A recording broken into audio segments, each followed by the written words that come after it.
And it's funny how I sit there and have to wait for this thing to spool up to go make sure that that's clicked, and I get to say we are live for Triple T number 70. That's right, number 70 on May 2nd, 2023. And the year is just tick-tocking by, clickety-click. And I want to thank all of you for showing up. For those of you that are watching the recording, another amazing thank you. For those of you live on YouTube, hi, Mom. Love my mom. And go through all the startup protocols if you're on the YouTube or you're watching the recording, or even if you're not on YouTube, would you go to YouTube and click all the buttons? Click the subscribe, ring the bell, click the like, please. Went back and looked at my stats, and I've got lots of views and very few subscribers and no comments. So leave me some comments. Like it, hate it, here's my takeaway, something. I also have a website, theTSWB.com, THETSWB, that's right, the tall skinny white boy.com. There's Savo, rock and roll. And I also offer a free 30-minute consultation. And that is your time to chat with me about whatever you want to chat about. If you're looking for some change work, we can go over that, see if I'm a fit. If I am, I'll let you know. If I'm not, I'll let you know. And we'll make sure that we find the best fit to get you the change that you're looking for. And if this is your first time with Triple T, first hour, I've got a couple of topics I go over. Second hour is open mic, open question format. So for those of you that have questions, ideas, topics, make sure that you have them ready. I normally tell people to type them into the chat area, but I've noticed that doesn't seem to be happening. So I'm just going to say, be ready for them for the second half. Before we get into this week's topics, I'm curious, anybody got any ahas, epiphanies, stories they would like to share, that events from the last 7 days? Yes? Hi, guys. Hi. Hi. I got to go to a TEDx event over the weekend in Delaware, and it was amazing. Absolutely amazing. If you want to transform your life in one short weekend, watch 8 hours worth of TED Talks, 26 amazing speakers. Absolutely phenomenal. I'm not even kind of kidding. This is a pretty full notebook. Absolutely amazing. And then I typed in the chat, secrets of life for later. Right on. There we go. I highly recommend. Anybody else got anything they want to share? That good, huh? Cool. Well, then we might as well jump right into this week's topics. If you check out my Facebook profiles, this week is Painting Red Flags, Compliments, and Giving Gifts. Sounds like a talk show host, doesn't it? Hey, what's up? Look. Yes, Bob. Painting red flags for 200. This actually came from a session with a client today. And when they talked about it, it struck me. They were going over some of the beliefs and values and criteria that had been set up, of course, during childhood. And the things that Dad said to them made them start painting red flags, especially when picking partners. Oh, that's a red flag, but we'll paint it white with excuses. We'll paint it white with understandings. It's not a red flag yet. So, and it got me thinking, how many times in our daily experiences and with partners and all the above, how many times do we paint the red flags? Including our health. How many people do we know that painted the red flags until there was no ability to deny it, and they go in and the doc goes, oh, yeah, that's now a red banner, and it's going to be a bit of a challenge to fix it if we can at all.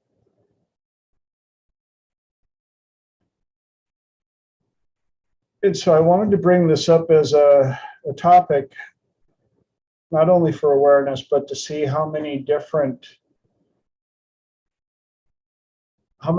ways this could be applied. So I'm curious, now that you guys got hit with that idea, what are other ways that we paint red flags? Anybody got any input, comments they'd like to share? Definitely making excuses for people. But I also think that goes back to not, at least for me, not understanding how to set boundaries or how to set standards, and making excuses like, well, it's the nice thing that you do. It's what you do to be nice. It's what you do. Oh, they're busy. They have something else going on, rather than acknowledging and receiving that you are important also. Awesome. Thanks for sharing that. Anybody else got any? I'll jump in. I will say a lot of it's to just like genuinely being blind to them and ignoring them. Sometimes when you get so desperate, or if you're living in cognitive dissonance because you want something to be true and you can't hear that it's not, you can genuinely see it and forget it 2 seconds later and have 50 people point it out to you, and you genuinely won't see it just because you have to have it be true or not true, depending on what it is. Awesome. Thanks for sharing. Savo. So I like how Holly said that, and Lenora too.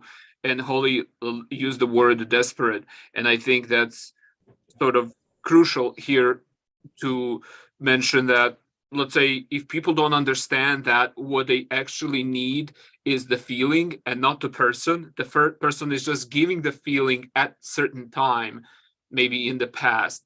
And so being able to dissociate and understand, then they have more options and choices. They're not being desperate, because yes, if you're desperate, you're looking through the emotion, and a lot of times it can lead you to wrong conclusions.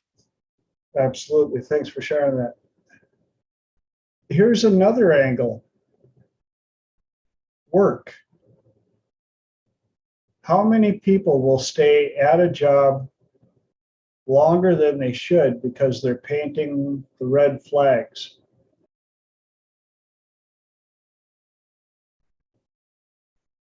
They won't start looking for a better job until they have no job.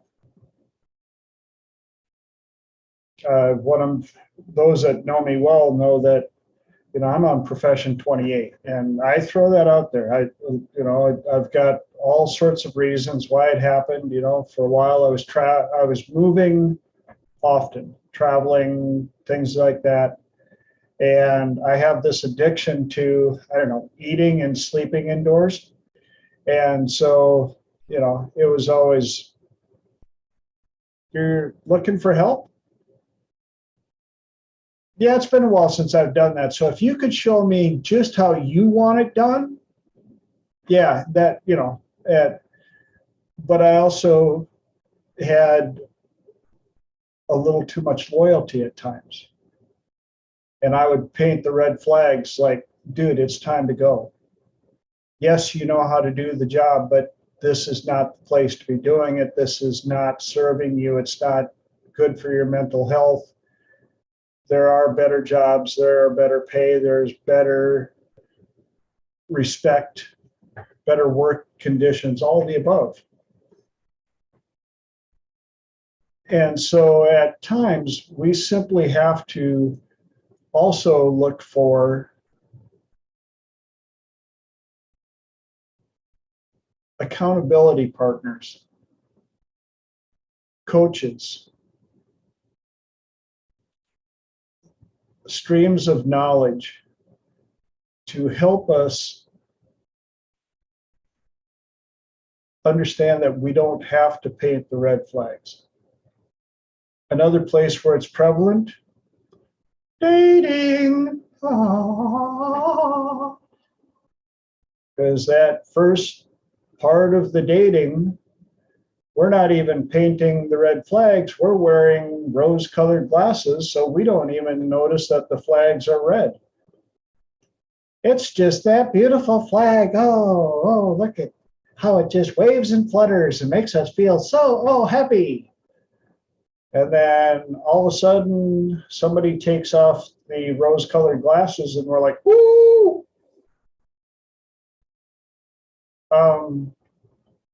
Because the people from the outside are going, you're in the middle of a landmine field. There are flags everywhere, everywhere. And even some of my clients, it cracks me up and it saddens me at the exact same time. They'll describe a person and describe the red flags. And I'm like, that was a red flag, like a big brave. Like, yeah, I know, but paint. Oh, I know, but I think it's fuchsia. I think it, if I just put a little splash of blue in there, it'll be okay. Sabo, you had your hand up? Mike's Sorry, on. my mic was muted. I was gonna say, do you guys find the correlation here between these people who were almost neglected in their childhood by their parents, and sometimes they feel they're always blamed and guilty for almost anything? It's like if parents didn't have enough love for these kids, they grow a lot of times. They don't necessarily have to grow up being narcissistic, but they can a lot of times they can go the other way, putting blame on themselves. So no matter how much of a red flag it's obvious, like you said, to other people outside, sometimes these people, they think they're not perfect. They think it's something wrong with them specifically, and they take a blame and they continue staying in a bad relationship for years, whether it's work or maybe the romantic relationship. Yep. I would think that a good portion of flag painting goes back to early childhood. And including when you brought that up, had a big squirrel run by with anybody here know the phenomena called bread of shame? Are you familiar with that? Bread of shame is that interesting phenomena that I witnessed quite a bit when I was taking care of the college houses in San Diego. And a lot of times it happens to the parents who grew up in tough times with very little and came into their own, or it can even happen to old money, where they overcompensate and they want to give their children everything they didn't have, and they want to give them more love than all the things that they wanted as a child, or it can also be for old money. The kids were given everything except the time with the parents. The kids were raised by the nanny or something like that. And they were given everything except mom and dad's time. And the more mom and dad give them, the more the kids resent the parents. And they call it bread of shame. And like I say, I witnessed it so much at the college houses, because the houses that we rented out were that in between. They weren't the poorest kids, but they weren't the richest kids. So I could still show up to one of the houses and there'd be a brand new BMW, little two-door convertible. And it didn't take me long to go inside and figure out who it belonged to. And the way and to contrast that, there'd be a 20-year-old vehicle out there, but it was well maintained and it was clean and the interior was clean. And I could also go inside that house and figure out who owned that vehicle and how they were raised. But I also listened to how they talked about their parents and how sad it was that the one with the brand new Beamer or the brand new Mercedes out there talked to their parents like they were their servants. Rarely called them mom or dad, just called them by their first name. And would yell at their parents in front of people. I'm like, ooh, yeah, I didn't do that. You know how I know? I'm still alive. If I would have had that interaction with my parents, yeah, it would have been like, no, that ain't gonna happen. And the ones who had the 20-year-old vehicle out there, that's a nice vehicle. Yeah, I bought it when I was 16. You bought it? Yeah, I had to work all summer for the down payment, and I made all the payments on it. And yeah, and they're the ones that absolutely take care of it. They they're working 3 jobs to put themselves through college. Their rich roommate can't understand why mom and dad don't chip in to, buy them something better than that beat up old piece of junk out there. And they're like, my parents are barely getting by. Well, how sad. And I'm thinking, no, actually, how sad that you were given everything and that you hate your parents and you are dealing with bread of shame.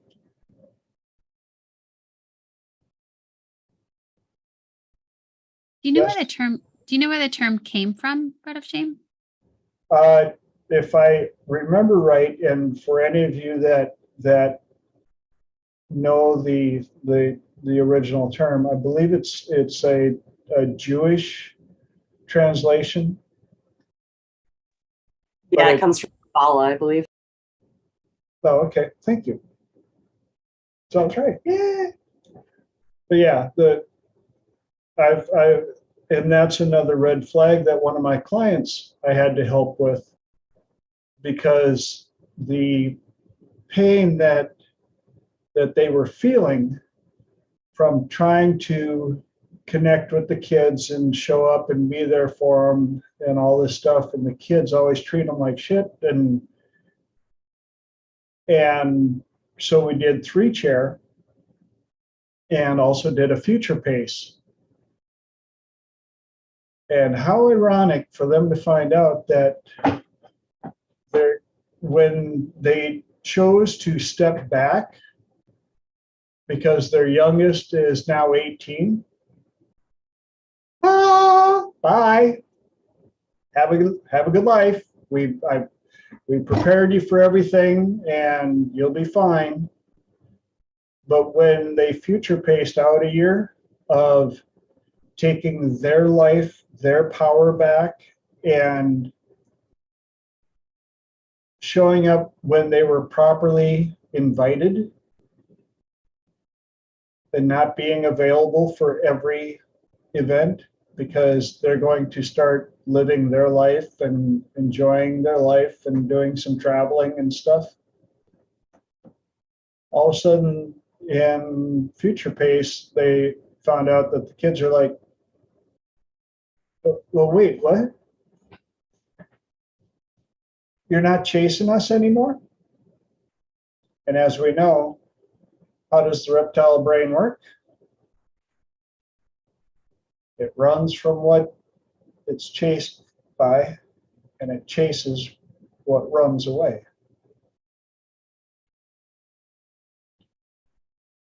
Some other ones would call it tough love. And so the red flag that they had been painting all this time with the kids was, well, you know, it's a tough time of their life, and and excuse, and well, you know, the divorce was hard on them, and And I said, is that really an excuse for them to treat you the way they do?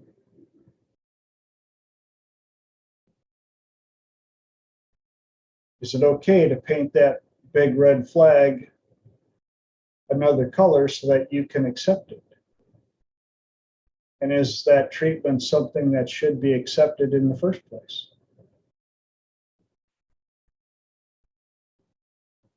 And as such, so we have to, again, put our own lives under the microscope and look for the red flags that we're painting and why.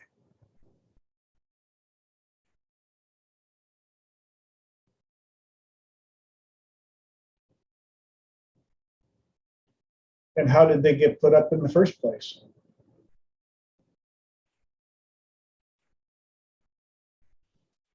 We went over a couple of different things. Now that we've talked about this, has anybody else thought of any other red flags that we paint other than relationships or health or work or kids or even during procrastination? I mean, you can paint them all day long. What label do you want to give them, as a red flag, or just procrastinating, or an excuse, or I'm busy, or? Yep. And you have to take a look and understand that, you know, when does it become a red flag? And when it does become a red flag, what do we do with it? Do, you know, how thickly do we apply the paint so that it looks acceptable?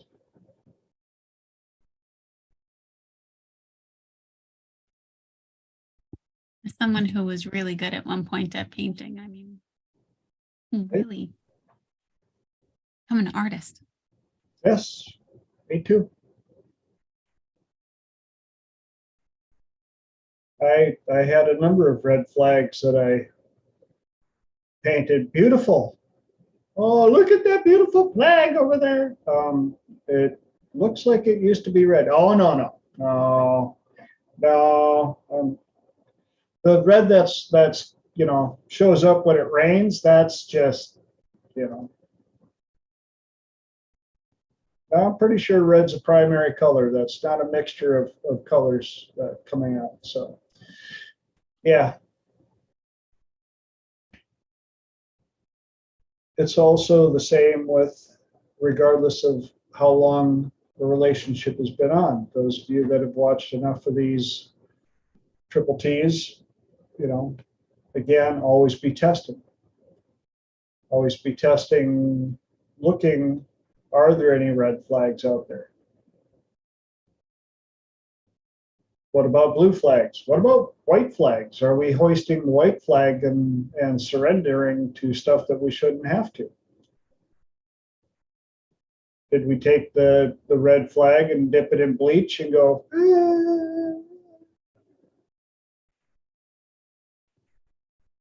And what what caused us to do that? You know, is it lack of self-worth? Is it lack of potential, what we see as potential options? And so we just give up.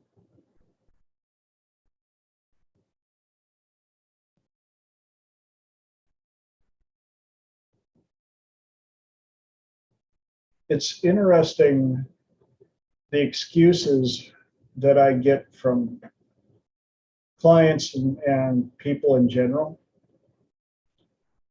Like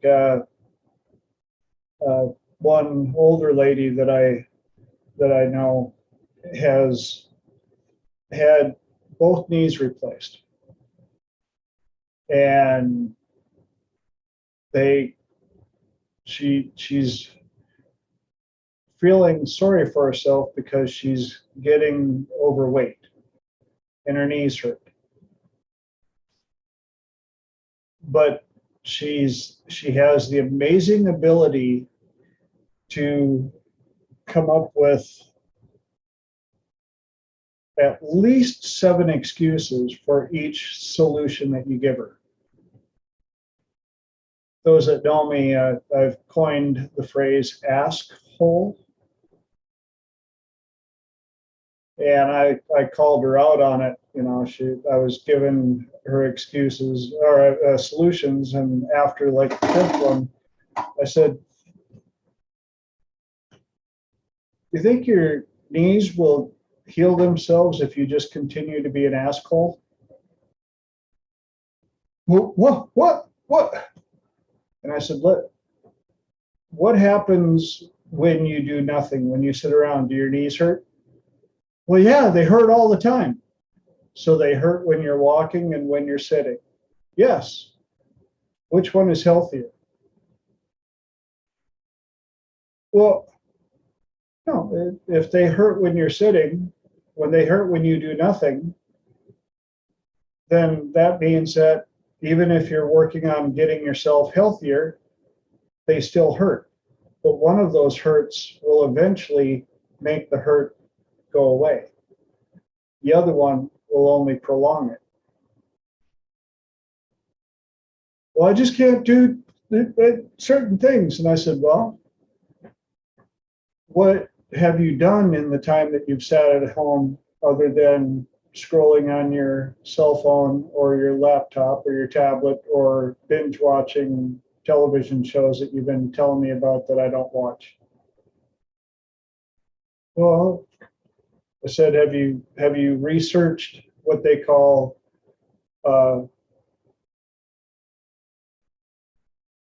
office chair workouts,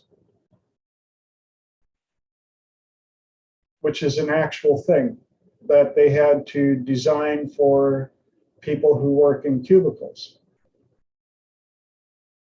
And it's a whole series of different types. I said, you can actually do them sitting on your couch while you're binge watching your favorite TV show.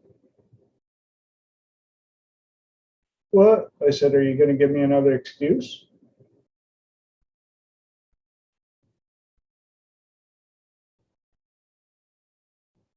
And so there was another one. If you uncovered the one red flag, then they would paint the other flag. And when you wash the paint off of that flag, then they would go paint the other one. Anybody know anybody like that?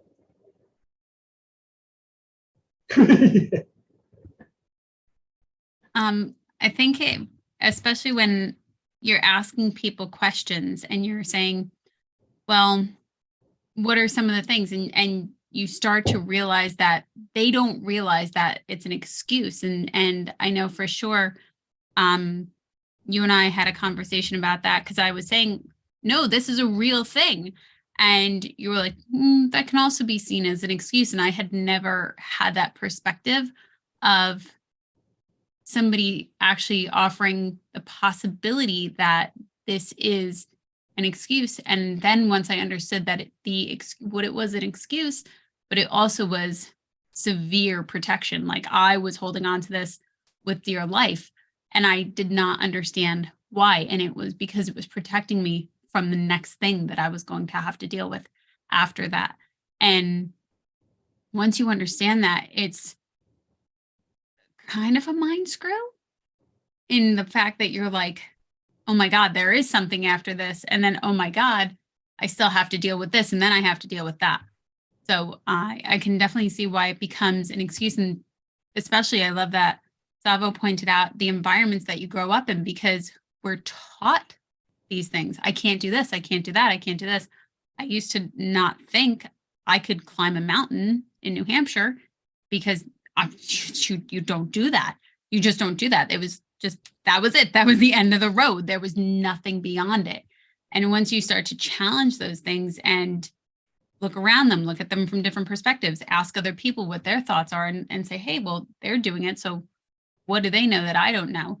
It really starts to expand your awareness. Exactly. Thank you for sharing that. And I also was having a discussion with a mom about something else. I was showing the property next door, and we were talking about, oh, but is it safe here? And I said, yeah. I said, I think that I'm starting to feel really sad for this current generation of kids,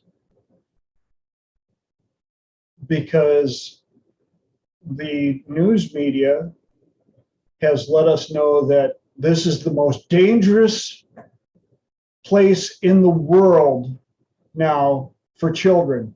Children, you can't let them out of your sight. They can't be beyond touch. They can't be let out beyond the walls of your house. And yes, I know part of that is true enough to be true, sadly. But I feel so blessed and lucky, and Mom, thank you, Papa too, for allowing me to be lucky enough to grow up in a village in the middle of Minnesota there, where we were free-range parented. Eat your breakfast and get out of the house, and don't let me see you until the street lights come on. No cell phones, no itinerary, no check-ins, forts out in the middle of the woods, doing dangerous things.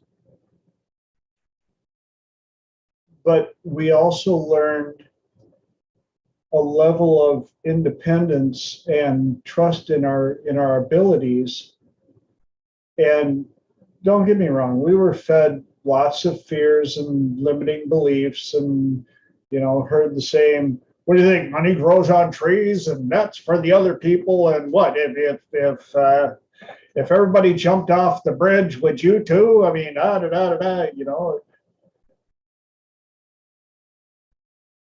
But I look at some of these kids now, that the level of fear and anxiety, if they have to, like when it's time to go to college by themselves, and I've watched these kids melt down at college because they've been coddled and helicopter parented. And watching the helicopter parents' first day in college was nauseating.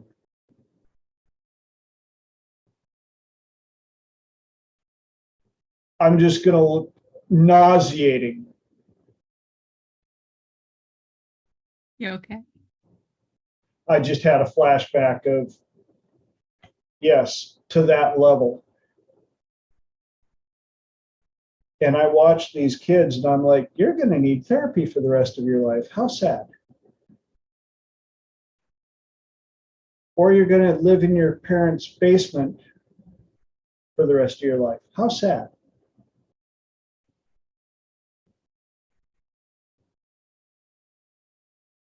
And that was another one where How many red flags got painted there?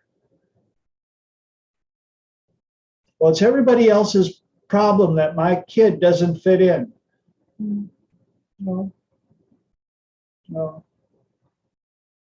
No, your kid's a spoiled, rotten little who is afraid of and thinks that everybody is going to reach out and take care of them when you're not around, and they know nothing about the real world. That's going to be a rough awakening if they wake at all.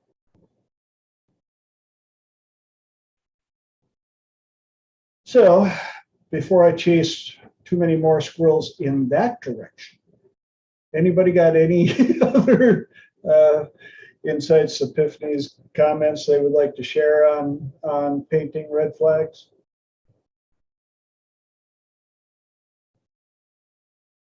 I know, lots of squirrel tracks around there. Don't blame you. Okay, let's move on to the next one. Compliments.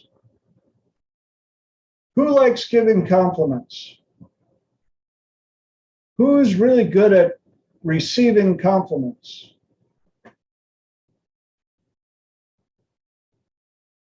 Who has had a compliment handed back to them quickly?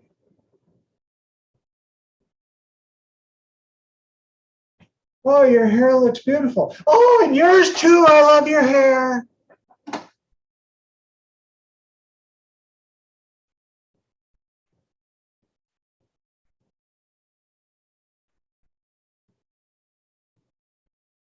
I'm just letting that soak in to all the ladies, because no offense, I've watched this. Huh? Honestly. But it's part True. of that. It's true. It's okay. It's true. Yeah, it's part of that law of reciprocity that gets taken to the. It's almost impossible to give a compliment without them feeling obligated to find something to turn on a compliment right away. Like, love your jacket. Oh, I love your shoes.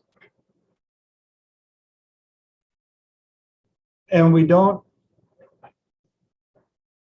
learn the art of being able to absorb the compliment, to take it in and not feel that urge to, oh, you gave me a compliment, I gotta give something back. It was almost, it would be like better, like, love your shirt. Oh, here's $1.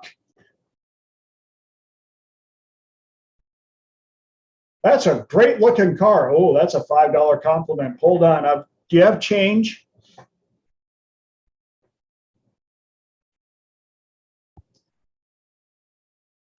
And I think it's got, yes, go ahead, please. Sorry. At least from me, I was also taught you that's what you do. You don't, it's rude to accept it. That's what I was taught. It was rude to accept it and not say something right back. So I was quite literally trained to say something. And I like it. I don't have a problem with it. I like that. I like to give compliments to people. And for me, yes, I do like it. I've also noticed, and I heard like many years ago, the fact that you cannot receive one is very difficult, because then you're also communicating to the universe that you are not a receiver, you are only a giver. And also, when you only give and you can't receive, when you're those types of people, you also, hi Linda, when you give a compliment and that other person who's receiving it is a bad receiver, you quite literally feel that compliment did not land, and it's somehow between the two of your feet. And well, then shit, there's something on the ground now. Exactly. Yes, Linda. I have been the recipient of many of Lenora's compliments, and she's a very good complimenter. Yes. All right. And that was not tongue in cheek. I really meant it. And I'll tell you a story. When I was young, there was the neighbors had a daughter about my age, and we were, young teens. And her mother used to pay her 50 cents for every compliment that she would give somebody. She was the shallowest, most insincere. I could not stand her. I could not stand being around her. So, you know, if you're honest, I don't think it matters how many compliments you pay people, as long as you really mean it. You know, if you're honest and you really notice something and think it's nice, you know, it's wonderful. But to do it just simply as a social convention, I think that people realize that it's not genuine. Death by good intention. Yes, Nancy. I'm on the other spectrum of it, where a friend recently has been paying me a lot of compliments and will always tell me that he thinks I'm beautiful and all this. And I have a hard time receiving it because I'm not used to people complimenting me, and I don't agree with what he says, but it's hard to know how to react, because if I say, no, I'm not, and then he kind of gets mad. And so finally I'm trying to just be like, thank you, but it's hard to receive it. So it doesn't feel natural for somebody to compliment me. So I don't know how to accept those. And there is part of the whole interaction right there, is learning how to accept and receive compliments. Because I can give a compliment. Yes, I'm fine with giving compliments to people. It's just hard for me to accept one. because we were taught all these things that you have, you know, about being humble and non-pious and all of this other stuff, and it was never pointed out that it's okay to accept a compliment, especially one that has that true deliverance. Now, like Linda pointed out, you get the people that were taught incorrectly, that you go up and you just throw out a compliment because then you get something for it. That's why I love doing the flyby compliments, especially, you know, in this day and age, no offense, but trying to compliment ladies coming from a guy, a lot of it's like, well, what do you mean by that? What do you mean you like my hair? When I said I liked your hair, what I actually meant was, your hair is looking nice today. I like your hair. And that's about all I came up with. I guess I forgot to have let me think if I could, let me try to, I don't know if I can come up with a better agenda than that. Yes, your hair looks nice. Linda. I would like to go on record for every man that happens to be within the sound of my voice. You can give me a compliment anytime, and I will smile and I will feel good, and you will see it on my face, and I will say thank you. I also want you to know you can open the door for me, and I will give you a great big smile and say thank you. Good answer. Thank you for sharing that. And a big time. Lenora. I love that, what Linda put. I absolutely loved it. And I'm so glad that the compliments I give you, Linda, land, because they're very, very true. One, for me, at least as a younger, when I was much, much younger, I was taught it was selfish. And you had to say thank you immediately and give something immediately. Like that was what was communicated. And then the other is, if somebody is saying nice to you, they want something from you. Why do you think us guys have to learn how to give the compliment on the fly? It's tough being a man. I'm sorry, guys. Like, because women already have a defense up of he's a stranger. Why is he looking at me? Like, you're already guarded. It's very tough. Mhm. The ones I like the best is when I'm out on my motorcycle and I'm wearing my leathers and I'm 6'4" and, you know, beard and carrot, you know, and walking by and I'm like, those shoes look good on you. And I keep walking. You can feel the, did he just say? I could have swore I heard a guy's voice say those are nice shoes, but that was a biker that walked by. Yeah. The other end of the spectrum, how many of you have been around the over complimenter? I mean, they constantly compliment you to the point where you're like, okay, so it's almost like an over habit. Every time you walk by, oh, I love your shoes. Oh, that's a nice shirt. I really like your hair today. Did you do something different? Oh, that's a great, I love your perfume. You're like, okay, it's been an hour. I've walked by your cubicle 5 times and you complimented me every single time. I get it. Okay. So you it also comes, you know, you get to where how much is it's that hard ratio. What's enough, what's too much, all the above. And again, for us guys, so I have to admit, I give them whenever I notice something. And the cool part is, and I don't remember who said it, but you can always find something to compliment people on. Ooh, somebody sent something. Oh, Wada said, this one at the end shows about ending the back and forth of returning the compliments that women tend to do. Cool. So Guada shared a YouTube with us.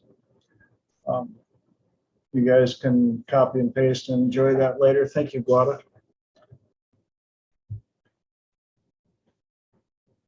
Yes, Linda. I guess I'm very chatty tonight. Good. I just to say, I have also had exchanges, I believe almost exclusively with women, where they pay me a compliment and I don't say anything back and they're looking at me like, hey, pony up, bitch. Where's my compliment? Yeah. And there's an actual title for that. Do you know what that is? And no, what is it? Mostly it's insecure people fishing for compliments. I don't think they're fishing. I think they just expected an exchange. They say something, I say something. It's a social convention. It's tit for tat.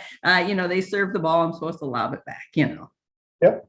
But that there is that phenomena of people that fish for compliments, and they have the exact same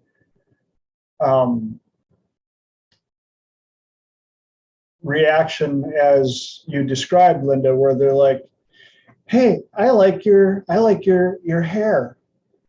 And you're like, thanks. And they're like, I'm feeling a little insecure today. Did you notice my earrings? I like your shoes. See mine? Like, thanks, I just bought them. I'm glad you like them. Yes, but I have shoes too. Don't you like mine? I like your shirt. Thank you. Did you notice I'm wearing one too? Yeah. Yes, the bait is not working. Holly. So it's interesting because I'm thinking through this situation, the way I've always experienced it. Let's see if my camera's working. I actually go around wanting to give people compliments, noticing things, but thinking, oh, I can't give that compliment. And I don't know what it is. It's, they're going to think I'm after something. They're going to think that it's not genuine.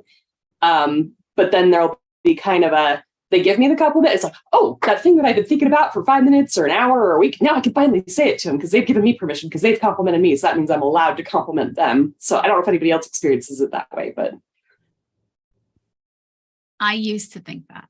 And then I just got really in the habit of just, and genuinely, but like TJ said, I started practicing on, like he had said, at the grocery store when you're on the fly. I started doing that on the fly because it just became much more natural. And then it integrated as part of my personality because I would think like, oh gosh, that hat really looks really nice on them. And I bet they would, but as a whole lot of brain work.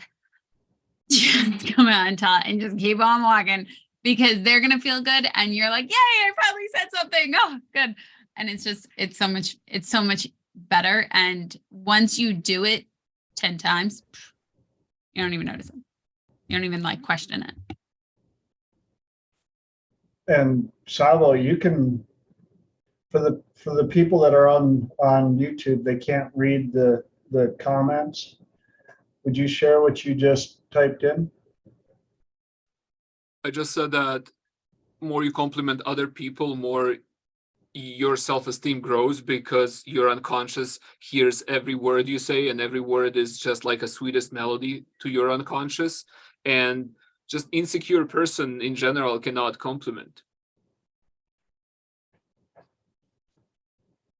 And if it takes the way what Lenora pointed out, if you have to do it on the fly,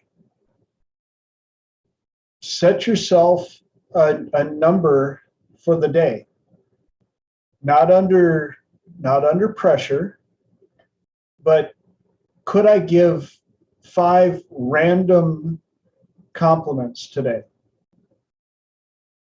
And, not just make them up so that I can meet my quota, but it's not that hard to find something to compliment people on.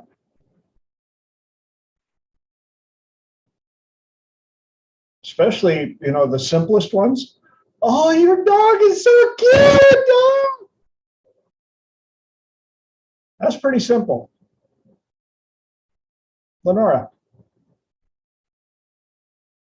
I started doing this, Holly, when I would have what I lovingly refer to as me days, which are days where I just go out shopping by myself. And I started doing this in Marshall's and in Target and in Barnes and Nobles, where there were plenty of people, especially in Marshall's. They're almost always female, which is super, super easy. And they're also by themselves. And you just keep walking. And as you're doing it, you just integrate it into your day. And if you go out on I'm going to have a me day, which is amazing, and I highly support it and fully recommend it. I also give this as a mission to my clients. For males, if they're not out shopping, I'll say, do it when you go to the gas station, do it when you go pick up a sandwich, do it when you go to the grocery store. And I would even say, if you're in, one of them in particular had said, I don't want to do that at my grocery store. They recognize me. I say, great, you're traveling the next week. Every single stop, make it a point. Hey, how are you? Hey, nice hat, or whatever it is. Just allow them to come out, and nobody's going to come up to you and punch you in the face. Like you have such a good response because it's always going to be a smile or like a stun of like, they don't know what hit them. And by that time you're already gone. And then they're like, oh, and I can't say thank you. The one that I love, especially when doing that, is like in the grocery store.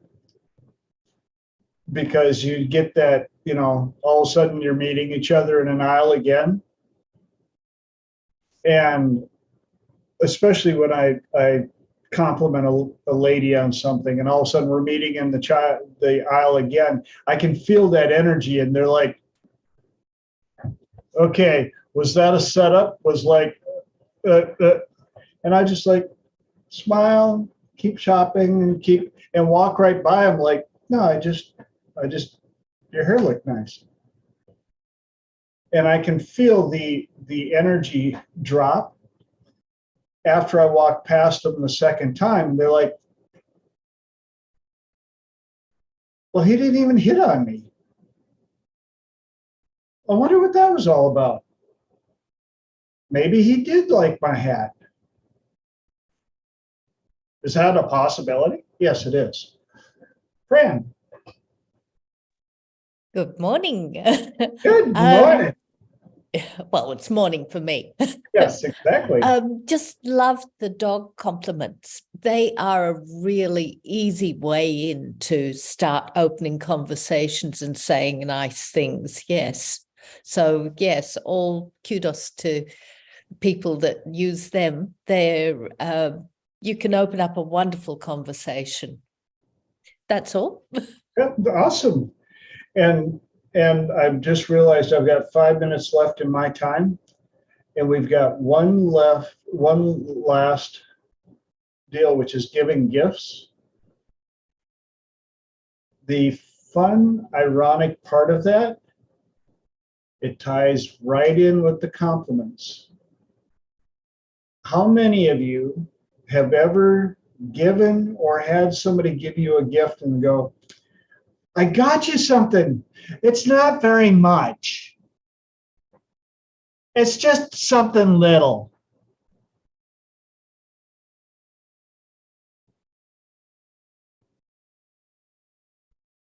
What's your reaction when somebody says, I got you something? You're like, oh, goody. It's not very much. Okay.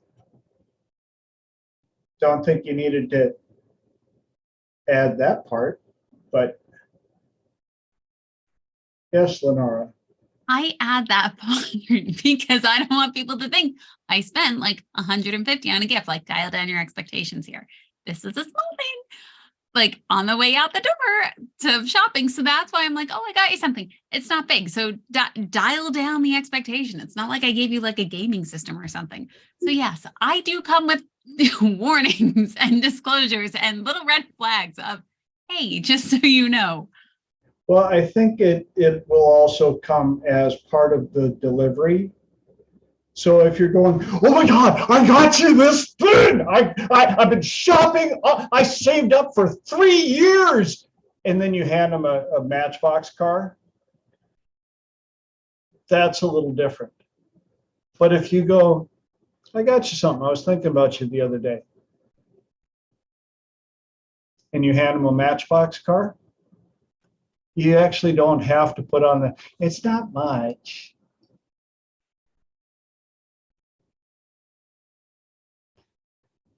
First, Linda. Well, this lit up the boards. Okay, Lenora, hold on to your hat here. If somebody like gives me a present and says it's just a little thing, my first two thoughts are, well, you kind of diminished. I felt like, because it's really the thought anyway. And the other thing is like, well, I wasn't expecting anything. So just the thought and the little thing is wonderful. So I guess when people say that, I kind of wonder why they say it, as if, you know, people don't bring presents unless they're a big thing. For me, I just think like dial down the expectations. So don't think like I spent like a crap ton of money in this thing, because, you know, then somebody will be like, oh, you got me 100% cashmere sweater that cost such and such. And you're like, no, but okay. Lenora, you can bring me a Pez dispenser and I'd be happy. I give mental gifts to you all the time. So they're great. You know, so, okay. All right. We got that straight. All right. Like, you know, your cigarettes come with a warning label. I come with a warning label. I think it's the expectations that seem to be set up. The thing that worries me more than anything is the expectation. If you bring somebody a gift, then it kind of creates this vacuum where they feel they need to do something. And that's the thing that makes me dial it down. and I appreciate you sharing that. But I wanted to bring this up because I've had that happen to me so many times. And for me, it takes away my ability to attach what it means to me. I'm a gracious receiver. You could be, you know, I got you something, and hand me a quarter. And I would be like, oh, cool. And I'll look at the quarter and you go, it was a quarter from 1967, the year you were born. Well, it's only a quarter. It's not much. But when I looked at it, I thought of you. I held on to it until I saw you, till I could get it to you. And it's only a quarter. But I took the time to give it to you.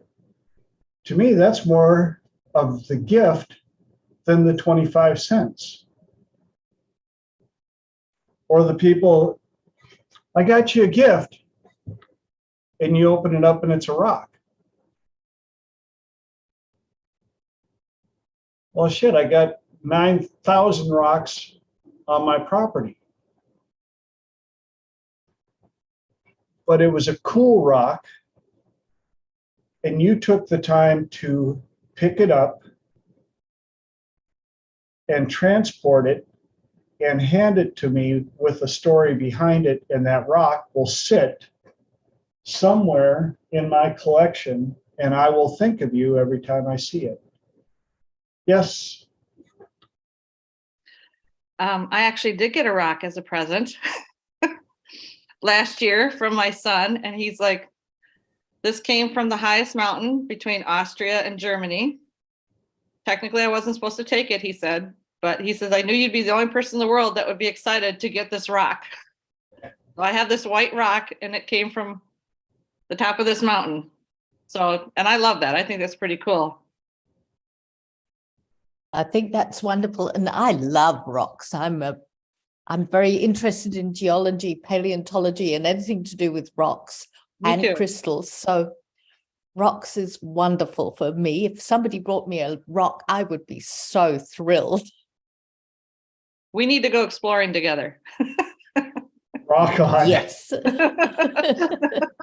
So part of my, I'm not saying don't ever do the it's not much, but if you can, avoid it, because you don't know what that gift means to the other person. One of the things I like to do when people do that, before I even open it, I go, wow, it's perfect. I love it. Thank you. I appreciate it. And they look at me and they're like, we haven't even opened it yet. I said, oh, I thought the gift was that you thought of me. This is just a representation.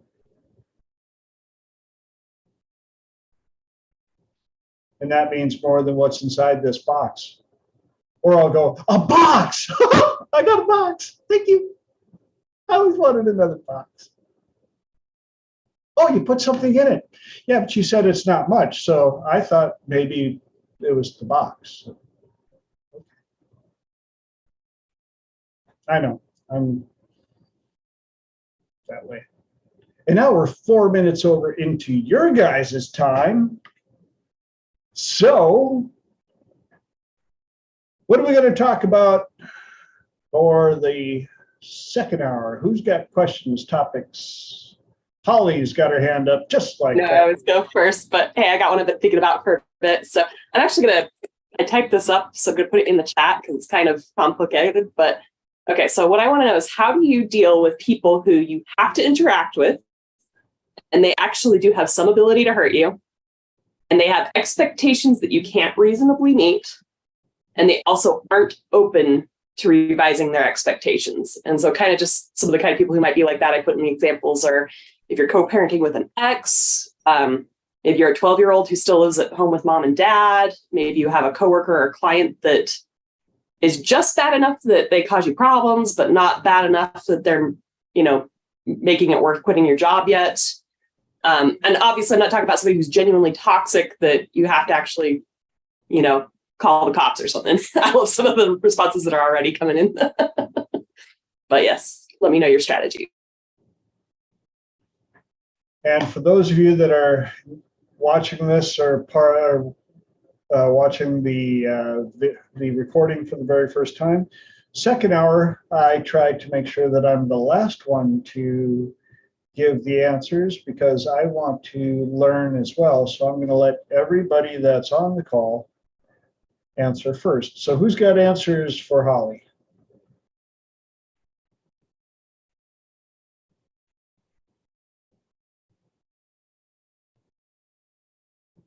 Don't all jump in at once. I'll jump in. I was writing all the thoughts that were coming to me.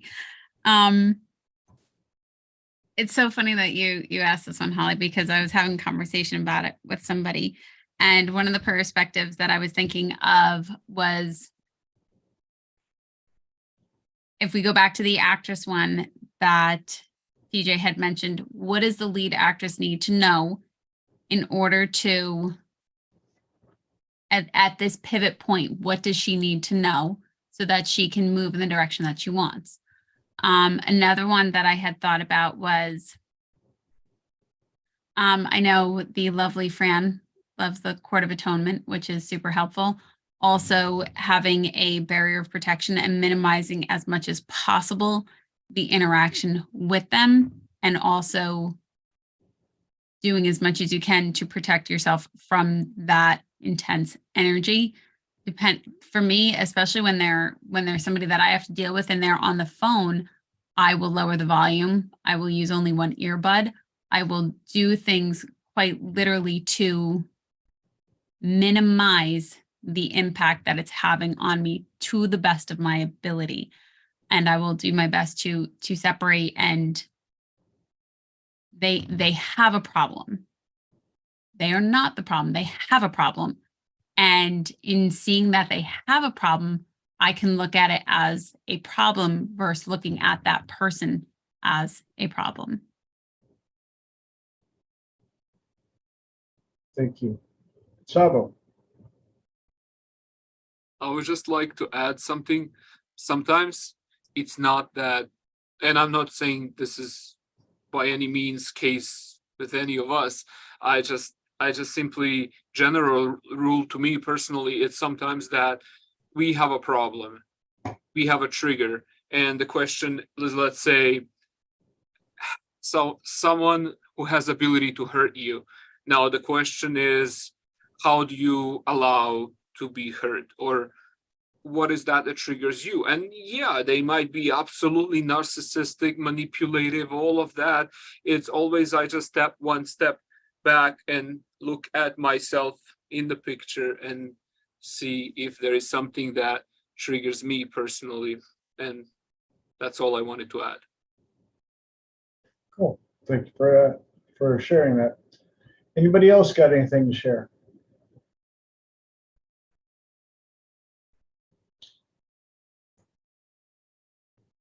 Okay, what I see here is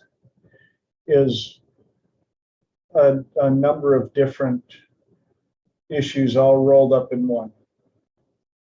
And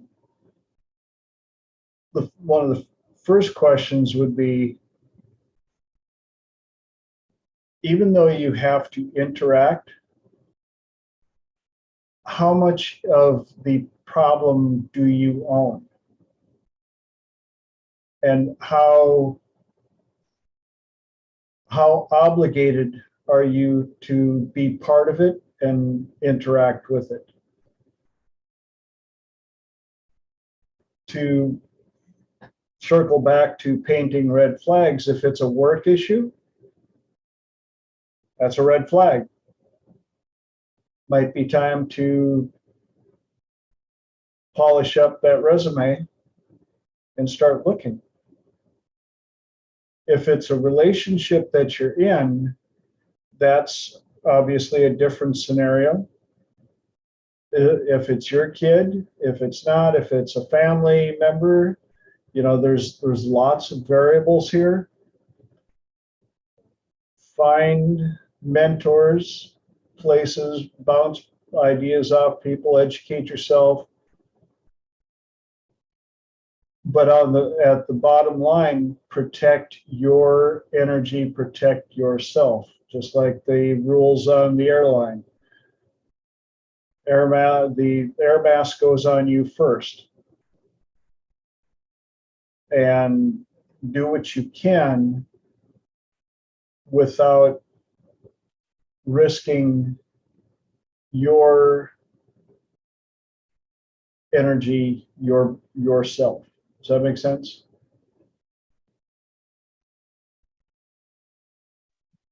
Kind of. Well, and I know, those of us on this call are pretty much all agents of change and want to help others. But at the end of the day, we have to make sure that we are strong enough to take care of ourselves so that we are available to help others. And I've been guilty more than once of, wanting to help everybody and anybody that's out there. And at the end of the day, it drained me extensively. And I found myself getting very resentful and bitter. And so you learn to pick your battles. Just because there's a need doesn't mean that you're the one that has to fill it. Pray for them, meditate for them, send them all the good energy, if possible. Send them,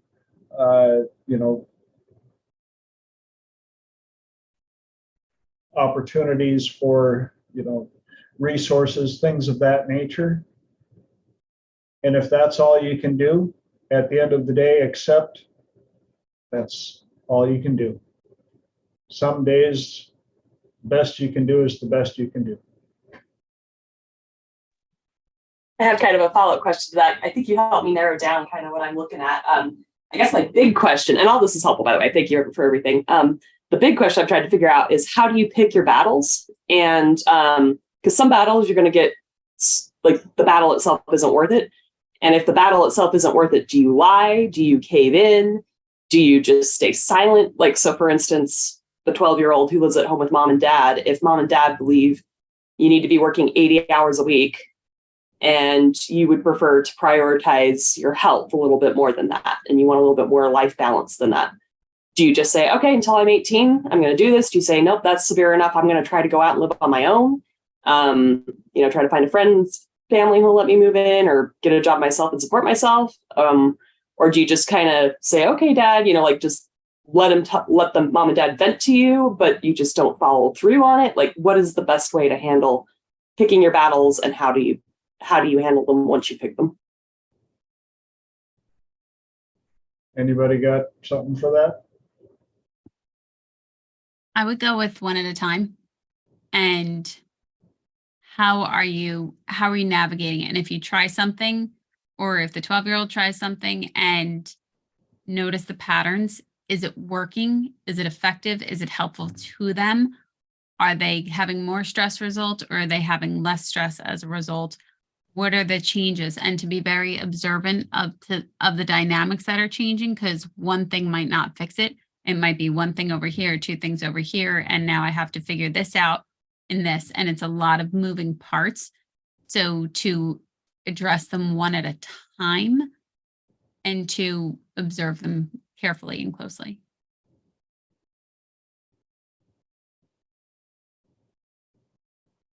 Anybody else? Sabo. I just want to say that I like what Lenora said one at a time. When someone asked Dr. Bandler, how did you write that book? One of the best books, the recent ones. And he said, one word at a time.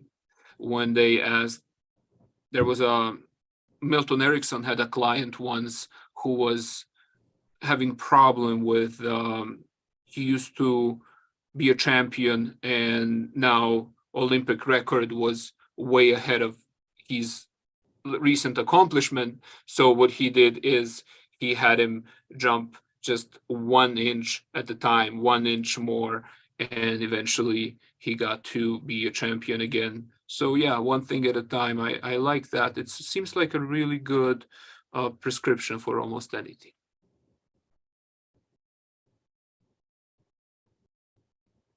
That help?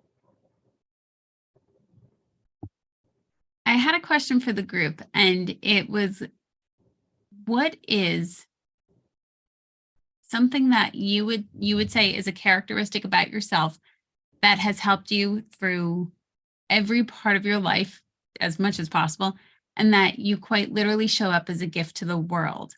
And whether you want to call it your superpower or this quality of you that just seems to be front and foremost in the things that you do. Yes, you have others, but what is your superpower that you seem to excel at? So in this case, to the 12-year-old, what do they excel at? They might excel at thinking differently. They might excel at being relentlessly determined to find a solution and to not just throw their hands up and collapse and just accept it and get walked over. So that might, even reflecting on that, might help them.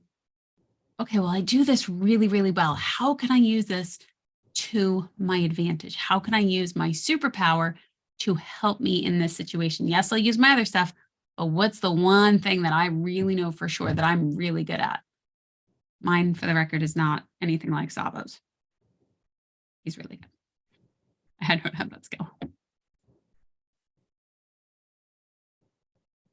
I'll jump in. I would say this is going to sound kind of weird, but all the mistakes that I have made are kind of my superpower. I mean, there might be other things going on, but it gives me that chance to like empathize with other people. It also helps me be able to teach things because it's like, oh, I see what you're doing there. That I made that mistake. Oh yeah, I made that mistake too. Oh yeah, and that one too. Like it's a I don't know if any of you have ever read the book series Alcatraz versus the Evil Librarians. But the characters in there, like they have their talents. Like one guy, his talent is breaking things. Another guy, his talent is being late to things. Another guy's talent is getting lost. So anyway, it's just kind of a fascinating theory. And it somehow works too. But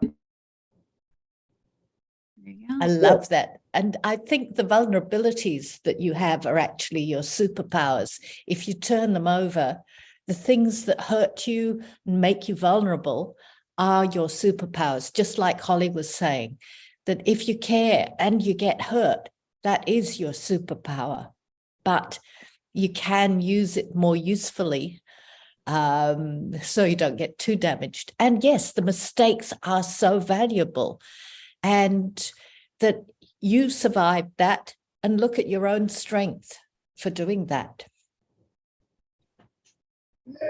Thank you for sharing that.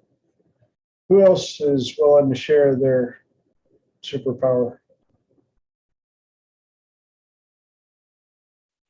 Mine is it used to be stubborn, and I've now flipped it and reframed it to determined, because I was stubborn enough to find ways, or I was determined enough to find ways.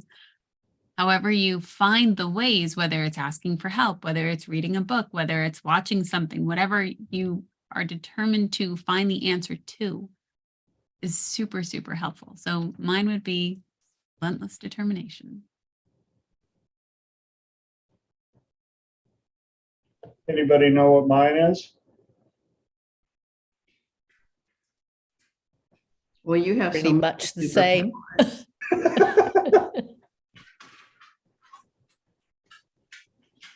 same. Lenora had actually asked me this earlier. it came to me right away. Ever since I was a kid, I've always had the ability to reframe things for people.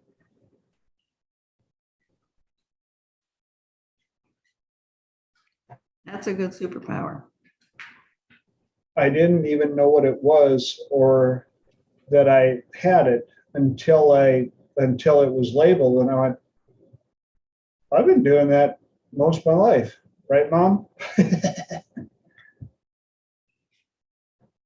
And I didn't know how to use it in a, I didn't know that I could actually get paid to do it. And so you got to look at your superpowers and understand that somebody out there needs them and they're willing to pay you for that power.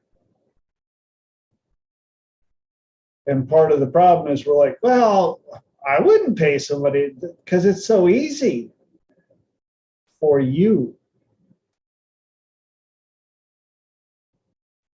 I know people that create, graphs and Excel spreadsheets for fun,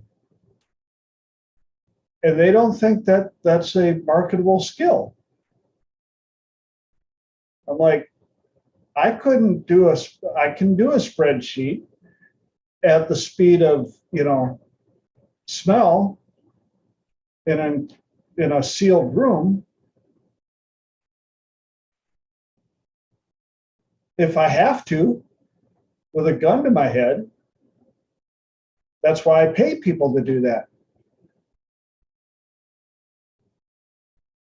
And I never thought I would actually get paid to help people think through and find solutions. And then my mom, right, Mom, told me many, many times that I should be a teacher ever since I was a kid. And my brother and sister figured out that if they got Mom to help them with their homework, she would do all their homework for them while they played dumb. They'd be like, well, I don't understand it. Mom would be like, well, honey, you take this and you add this and you do it like this, and then you get this answer. Does that make sense? No. Okay, let's do another one. Okay, so you take this and you add this and you do this and you get this answer. That help? No. And I'm like, whoa. No. Mom is not going to be there to do the test for you either, which means when the test comes, you're going to have some issues. So I would sit down and make them think it through, which they hated. And magically, they learned how to do it. They came up with the answer all by themselves. And Mom's like, honey, you should be a teacher. And I didn't understand at the time because I was looking at the lifestyle of the teachers that I'd interacted with. I'm like, no, I'm pretty sure that if I had to stand up in the classroom with the brats that I was classmates with, I'd end up in jail because 3 or 4 of them need to be.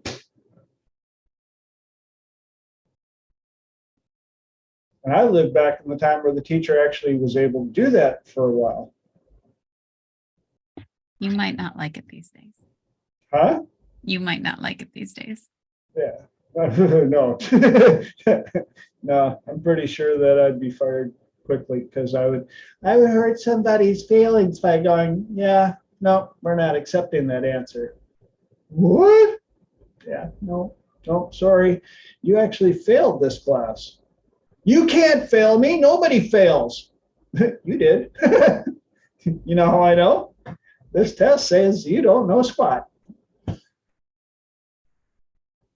But let me reframe that for you. You didn't fail, you just didn't move forward. Nice little spin you did there. That's one of my superpowers. And that brings a look. We didn't hear from a few other people. Savo, what's your superpower?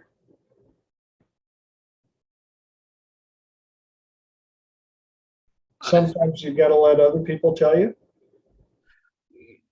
I can do a few things. Good. I know you can. One or two. You have the ability to say that you were a world-class MMA fighter and you still have a beautiful smile. Thank you, brother. Yeah, I was at the gym this morning and I was sparring with some guys who were having a fight coming up. So, and it was really good. They do that. I do sales. I can do sales pretty good. But just I feel like we talked about this, TJ, a long time ago when you were assisting David. You were teaching there. I think he was in San Diego, and you were telling me how sales are related to the stuff that we do. And like you used to do sales too. So that's one of the things I like. Yeah. A solutions purveyor. You need a better car. I have a solution. You need a better life. I have a solution. I need to get in shape. I have a solution.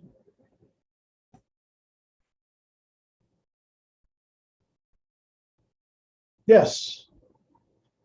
Sometimes we do have to let people from the outside let us know their perception of our superpower. Holly said that Savo's superpower is mastery and the pursuit of excellence. And I would have to agree with that.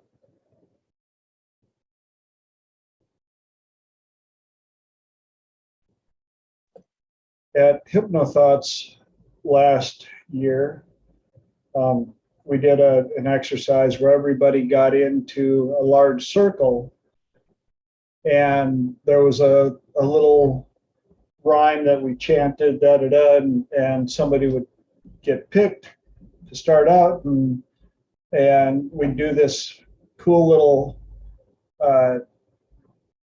deal where they would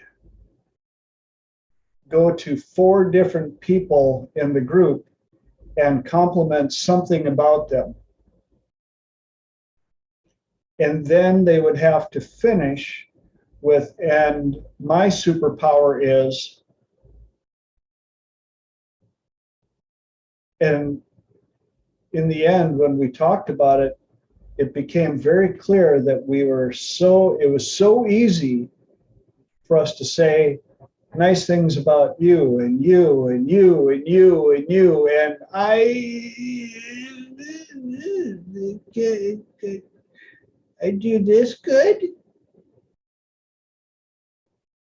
And everybody kind of agreed that it just felt restricting to say something good about ourselves.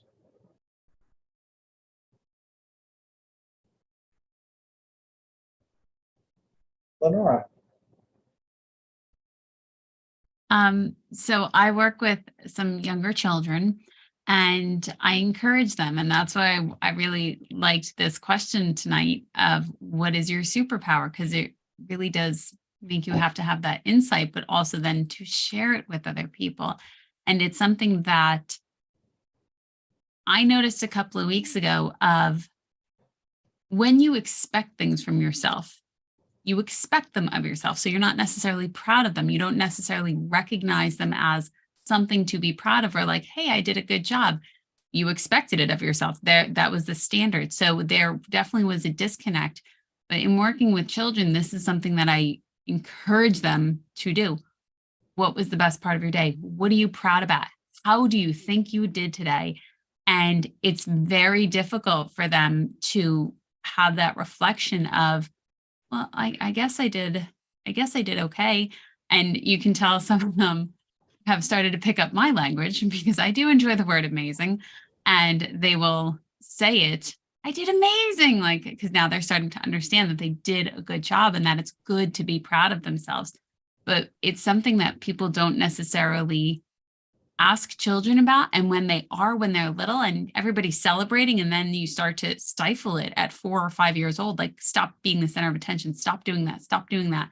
And then you shame them for being proud. Very weird. Very, very weird that we do that in this culture. Thank you for sharing that. Absolutely. Linda. I have so many superpowers. It's hard to pick one. Awesome answer. I love that. So it took me a little bit, but I finally decided. My superpower is picking myself up and dusting myself off and getting myself back on my feet and moving forward again after taking a hit. That's my superpower. Cool, cool. And I wanted to add, Lenora, when you were talking about that, I happened to be talking with a lady yesterday, and she mentioned that somewhere in the conversation, she always asks her kids when she picks them up from school, "Did you have a good day?" Because she wants them to feel good about themselves. And I said, what if instead of "Did you have a good day?" what if you ask them, "What was the best part of your day so far?" Yes, and get them talking about it. And I said, and make sure you add the part "so far," so that they don't stop looking. What was the best part of your day so far? Oh yeah? Well, what'd you like the most about that class? Those conversational, open-ended questions. I think also sometimes what was the best thing, what was the worst thing? Because if you even identify the worst thing when they've already got themselves in a happy frame, then you can laugh about it very often. Not always, or you can deal with it. Yep, absolutely. That leaves us, go ahead, Logan.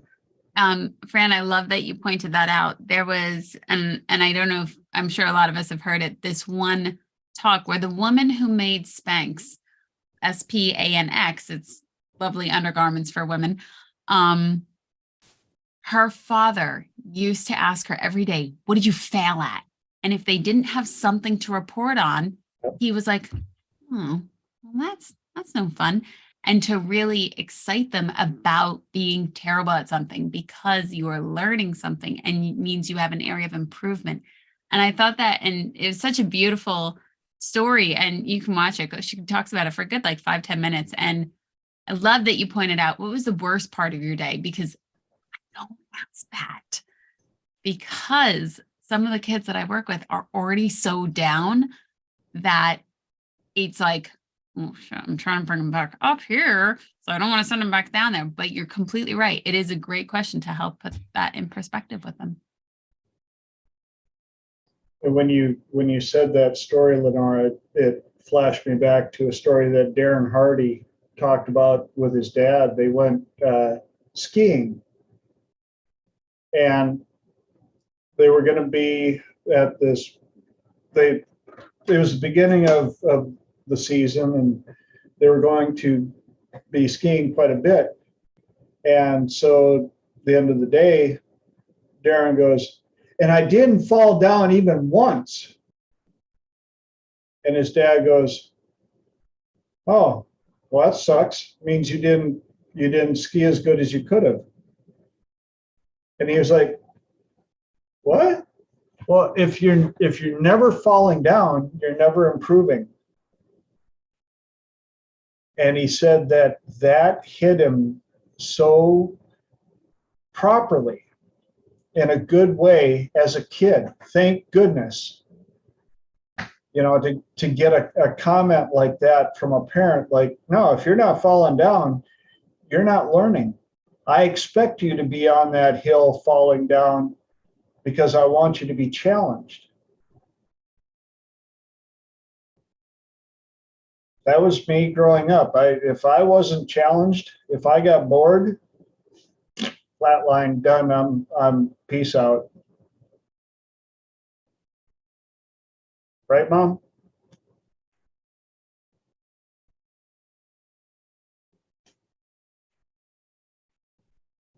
So what else we got? We got 25 minis left. Anybody else got any topics or questions or something that they would like the panel to assist with? And I know, I don't have to remind you, some of you actually have books full of questions and ideas. And if you don't already, if at all possible, you think you're going to be here next week, I'm just going to start. Maybe I'm just going to have to start off Triple T with, "Hi, welcome. So I expect at least every one of you to have one question for the second hour." So who's got something? I see the look. Yes, I know you have something. No, I always do. I know. What? Okay, so for everybody in the group, why do you do what you do? What is that driving force that has quite literally taken each of us to completely explore this very different world that I certainly wasn't raised in? I don't know if anybody else was raised in this world of thinking differently. And what are you wanting to help people with? Like, for example, the one that came up was, what was so painful for you that you wanted to go on the mission to resolve and to help other people resolve? So why do you do what you do? There's a deep one. You thought I didn't have anything. Who's up first? Are you just shoveling shit? What? Are you just shoveling shit? Nope, reeling them in like, You were come on, who's the first bite? Let's play. Okay, Lenora. Mostly I just goof off. So yeah, right. But why do I do what I do? I think the bottom line of why I do what I do is I love humanity. Love that. I'm not so big on people, but I love humanity. That's a paradox. And I do genuinely desire to make a real difference in people's lives. And I think the bottom line of that is I try to reduce pain in the world. And so occasionally I cut one out of the herd and try and help them, but it doesn't always go well. But yeah, I think that's it. No, honestly, I do have a love of humanity.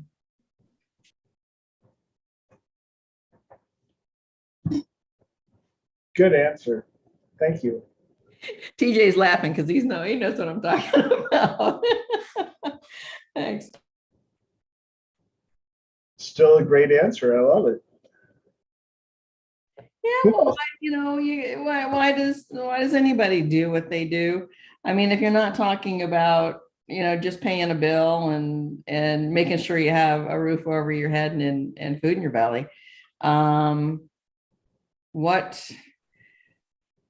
I guess there's a lot of people in the world who are genuinely driven by, fame or accolades. There's a lot of people who are genuinely driven by money. I think there's a lot of people who are genuinely driven by fear. But I think that the people who try to make difference in other people's lives, the bottom line, if you just, keep digging further, the bottom line is always love. And, love is dangerous, and love is risky, and love doesn't always work out. And sometimes it does. And sometimes it works out spectacularly well. And sometimes, I mean, there's a whole variety of things that can and would or don't, or you hope. But in the end, I really do think that's the answer. I think in the end, it's all about love. And I think we're all trying to find our way back to what I would call source. Other people would probably, frame in a religious context. But, and I think the language of source, or the language of God, is love. The actual language. So that's probably deeper than you were interested in, but I guess that's my answer. Somebody out there needed to hear it exactly the way you said it. Love you, Fran. I love the way you say finding our way back to source. We are all on the same journey by different roads. Yeah, I think everybody in their own way, in their own manner, is on that journey.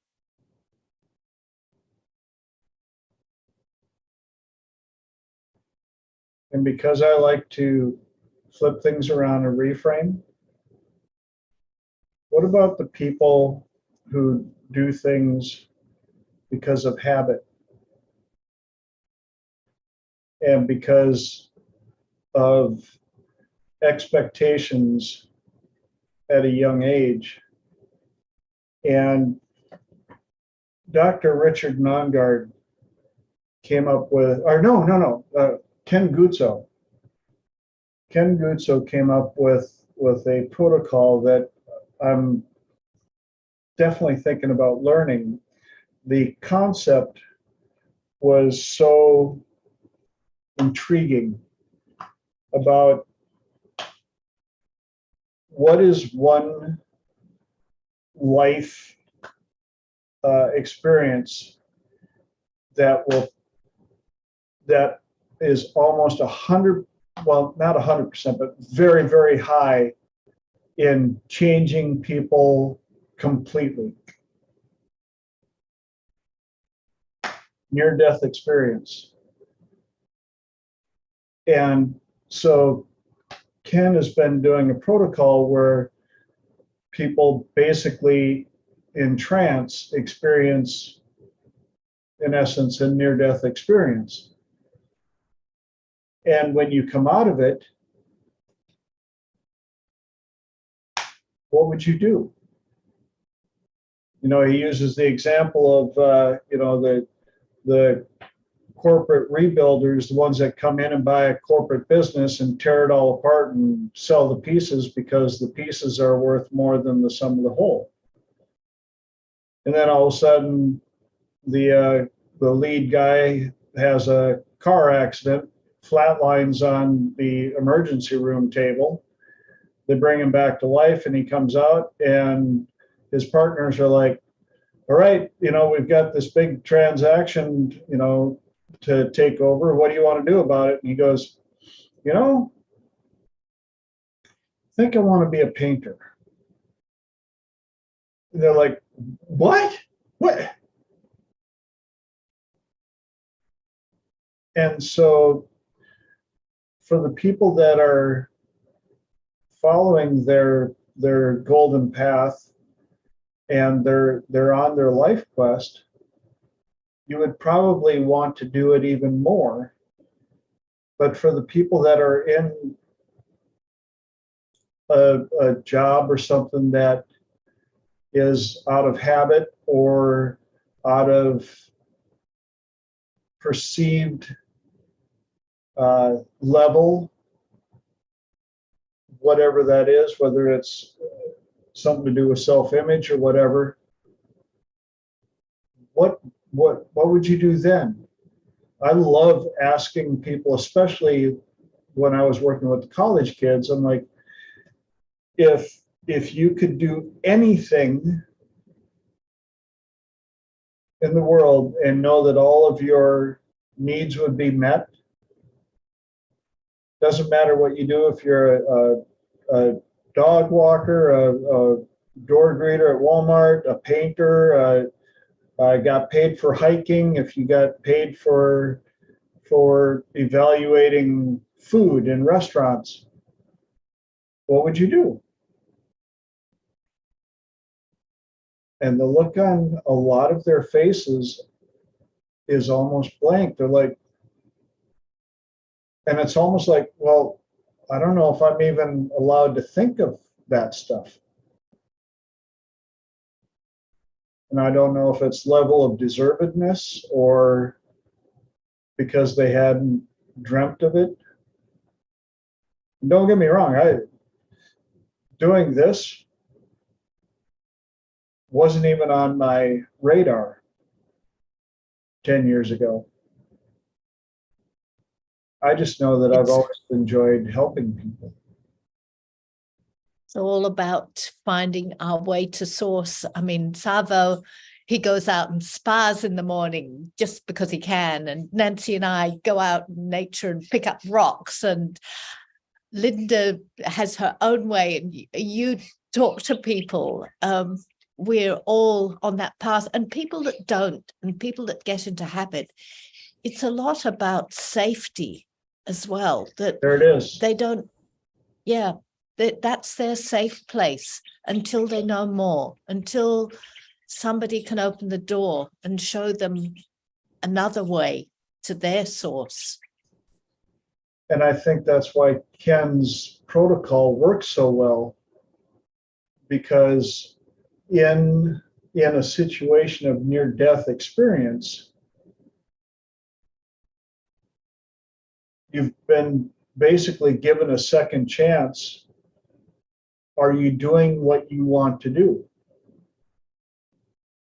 And the vast majority of people who have had legit near-death experiences are completely changed. They wake up and they're like, what have I been doing with my life? No, you know what? No, this ain't it. I want to. And some of them don't even have to experience the full near-death experience. You see some people like, some of the top CEOs, or, these people have such high paying positions and they're miserable. They're living in the big house and they're driving the beautiful car and they're flipping miserable. And I see people that aren't even in the big house driving the big car, but they've got a job that is secure, and yet they're flipping miserable. And some of these high-ranking corporates one day just go, you know what? Peace out, done.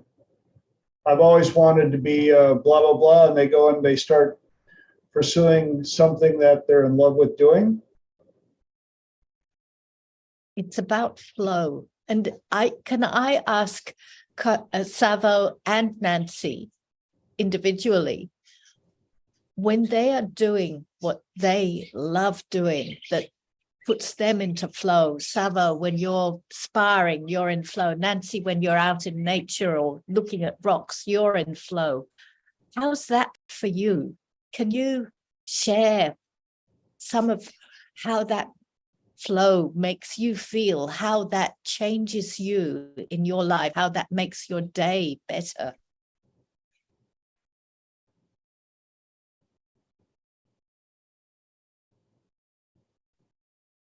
I guess I'll go first. I think it just puts things a lot more in perspective, that maybe sometimes you can get so caught up in all your worries and everything and your problems, and you get out in nature and it just kind of clears your head, and the sun is bright, everything's beautiful. I don't know if this goes with like what you're saying, but it just makes it just it clears your mind, and it makes you realize there's things that are more important than the little world you're concentrating on right at that moment. Does that make sense? Absolutely. You know, you're in your spiritual flow at that time and being more you than you were when you weren't doing that. Would you agree? Yes. Yeah. And that's why I love pushing people, especially in the realm of employment, especially in this day and age where we have a much broader access to opportunities.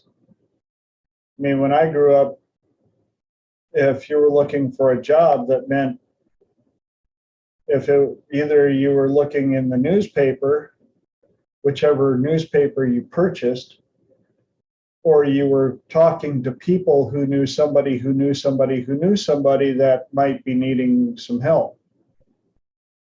But now you can be like, you know, I've always wondered what it would be like to live in Italy.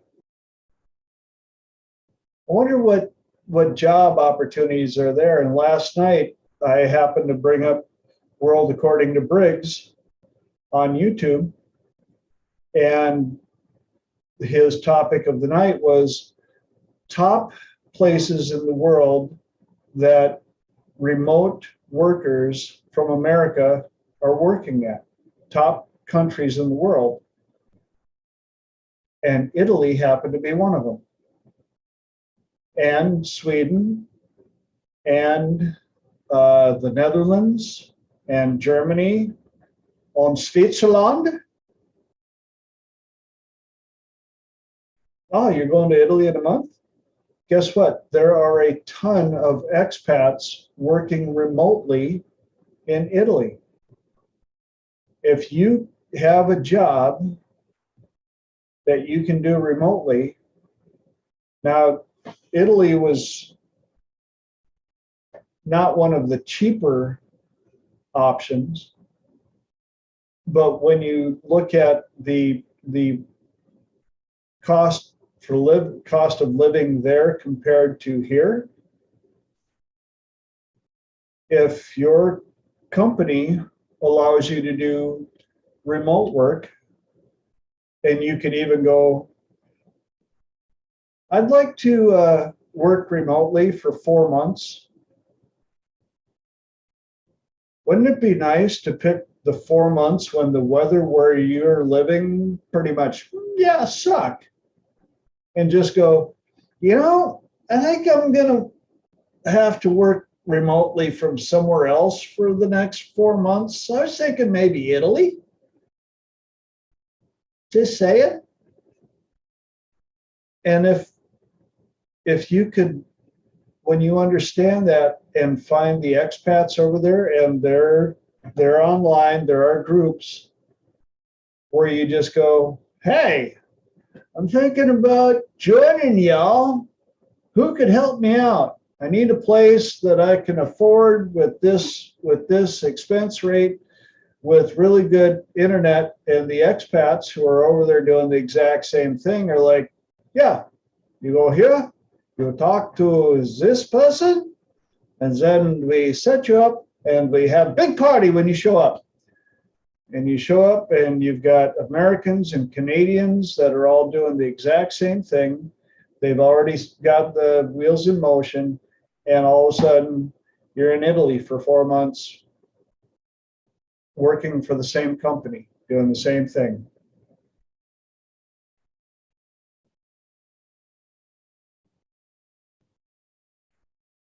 Yeah, I don't know if Savo's there or not, but when he shows back up, we'll oh yes, spell check. What a wonderful thing.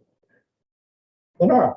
I love when you talk about flow states, Fran, because I find them very, very interesting, because I never called them a flow state and I never understood it until I heard you and then describe them. And then I was like, okay. I think of them more as things that light me up, and it's not necessarily just one thing. And I find ways to get into it to be more important of, can I get in this way? Can I get in that way? Can I get in that way? And somebody had pointed out to me, when you're showing up in the way that you want to show up and the energy that you want to show up, and that it's a joy and it's a pleasure to show up in that way. And I didn't realize that until they had said that. So even having really deep, satisfying conversations with people, I find that whoop, I can just go right in, and I sure as shit know when I am out, and I hate it. And I will fight like hell to resolve and clear whatever's holding me down so that I can get back into that state. But whether it can be almost anything, and then it'll just start flowing in. And almost anything that makes me feel good. That's fine. Including being on Triple T, because that's where a lot of us get into our flow state, isn't it? We do. Yeah. I agree with that. Thank you. And I like the way that you reframed that, Lenora, because when you said it's what lights me up, that's energy flow. And when you think of the incandescent light bulbs, the more energy that flowed through, the brighter they glowed. And it's finding our way back to source. When we're on that lit up path, that flow state, we are on our path, our golden path to source. Exactly. And I also, when Lenora was describing that, it's almost like one of the most amazing drugs that you can get addicted to. And I would like to challenge everybody who can hear my voice ever in the dawn of time to get addicted to that positive energy that lights you up, that makes you glow, that gives you that beacon for others to follow. Because it's infectious. And if you're in flow and lit up, then everybody else is going to be in flow, and it lights them up. God love mirror neurons. Yes. And nobody's candle ever got dim by sharing their flame with others.